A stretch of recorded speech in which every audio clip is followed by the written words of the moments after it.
इतकं सुंदर जंगल रिसॉर्ट मी आजपर्यंत बघितलेलं नाहीये. लाँग विकेंडचा पुरेपूर उपयोग करण्यासाठी आम्ही निघालो होतो बंदीपूर उटीच्या ट्रिपला.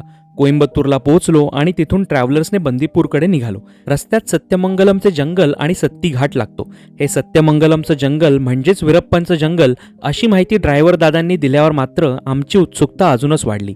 जंगलातून जाणारा तब्बल 27 हेअरपिन बेंड्स असलेला सत्ती घाट चढताना मात्र आम्ही अक्षरशः जीव मुठीत घेऊन बसलो होतो. घाट उतरून आम्ही तामिळनाडू राज्यातून कर्नाटकमध्ये प्रवेश केला. पुढे बंदीपूरचं जंगल लागलं आणि रस्त्याच्या दुतर्फा असलेल्या हरणांचे कळप पाहत आम्ही आमच्या डेस्टिनेशनला म्हणजेच विंडफ्लॉवर जंगल रिसॉर्टला पोहोचलो. हे रिसॉर्ट इतकं सुंदर होतं ना की इथली प्रत्येक फ्रेम सिनेमॅटिक वाटत होती. म्हैसूरच्या राजघराण्यातील व्यक्तींनी 1991 साली सुरू केलेले हे रिसॉर्ट अगदी जंगलाच्या वेशीवर आहे.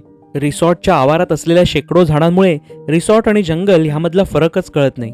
अगदी किरकोळ अशी फेन्सिंग जंगल आणि रिसॉर्टला विभागत असल्याने रात्रीच्या वेळी कॉटेजमधून बाहेर येऊ नका अशी सूचना इथल्या स्टाफने आम्हाला आल्यावरच दिली.